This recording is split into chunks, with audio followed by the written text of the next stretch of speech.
How's it going, guys? This video is going to be about my pre-fight thoughts on an upcoming fight that's taking place in a couple weeks' time, I believe, between Terence Crawford and Kellbrook. This is a decent fight, in my opinion. It's a decent name for Crawford to put on his resume. He hasn't really got that deep of a resume. He hasn't really been able to fight any good opponents throughout his career. It's quite a soft resume, if I'm honest. But yeah, nonetheless, Kellbrook's a decent opponent. Kellbrook's beaten the likes of Sean Porter, and he's been in the ring with the likes of Earl Spence, Kennedy Golovkin. So it's a good name. Kellbrook's a good boxer. He's got good boxing fundamentals, good movement, good jab. He's got a lot of good straight punches. But at this point of his career, it's hard to see Kellbrook pulling off the upset. Maybe if they had fought when Kellbrook was still champ, it would have been a much better fight. I still think it's a competitive fight. But at this point of Kellbrook's career, I think his best days are behind him. He's been through a lot. He's had a lot of damage in fights. His orbital bones have been broken twice, I believe. And those were two rough fights. But, I guess other than that, his career hasn't been too taxing. But he did have that thing where he was stabbed outside the ring, and he's had a lot of stalls in his career. His career's never really got going to the point where it could have, and there have been a lot of stop-starts in his career. But now he's back after a couple years, I think, out the ring, maybe over a year out the ring. He's coming back against Terence Crawford. And Crawford, he's always kept in shape, and he's dedicated to the sport. He's one of the top pound-for-pound boxers in the game. Now, this fight, I'm expecting it to be pretty competitive.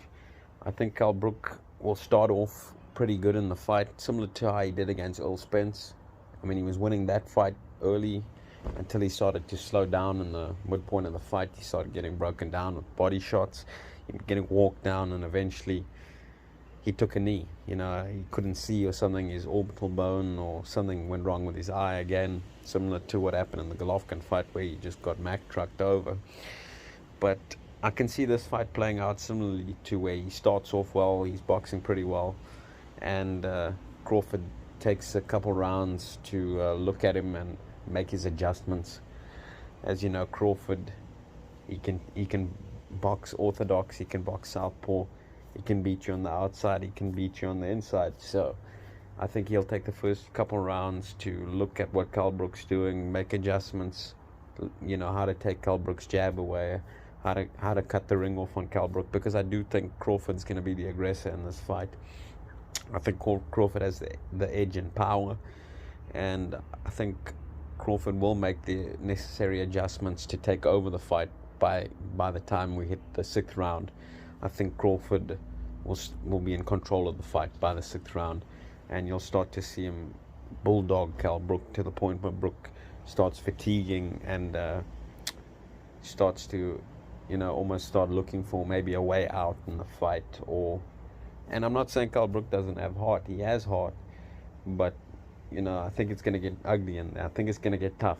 You're in there with one of the top pound-for-pound boxers in the sport, and you haven't really been, that dedicated to the sport over your career. So I think Crawford's possibly going to look at stopping him in the second half of the fight or winning a unanimous decision. But I'm definitely leaning towards Crawford getting the stoppage in this fight, because the thing is, I look at Crawford as a better boxer than Earl Spence, and I'm not saying Spence isn't a good boxer. He showed off his boxing skills in many of his fights. You can look at the Mikey Garcia fight, he boxed off the back foot, boxed behind the jab nicely. But I don't think Brook's going to have as much success as he did against Earl Spence early in that fight, because I think I think Crawford's, he's harder to hit, and he controls the distance a bit better. I think his reacting to punches are better than Earl Spence's, in my opinion. And he's very good at making adjustments in the fight and switching stances, and he can change up the game plan. And that's the other thing about it. when it if it needs to get tough, who do I think has got more dog in them? I think that's Terence Crawford. He showed that in his fight. Crawford's a boxer that can fight. You know, he can really fight. Yeah, and he likes to fight. You see him exchange with guys and you see him rough guys up. I think that's what he's going to do in this fight. I mean, Brook has respectable power, but I think it's going to come to a point in the fight where he's going to start to fatigue and Crawford's going to go for the finish and Crawford's going to rough him up and take him out. I mean, that's how I see this fight going. I think it's a good fight, though. I mean, Brook's a good, solid boxer, and he's a high-level boxer too. But I mean, I don't think he's gonna have that big of a boxing advantage over Crawford as he did over Spence early in that fight. And then I can see Crawford making the necessary adjustments to really turn the fight up and take over the fight and stop Kellbrook in the second half of the fight. And that's my early thoughts on this fight, guys. Let me know what you guys are thinking about this fight. Thanks for listening. Cheers.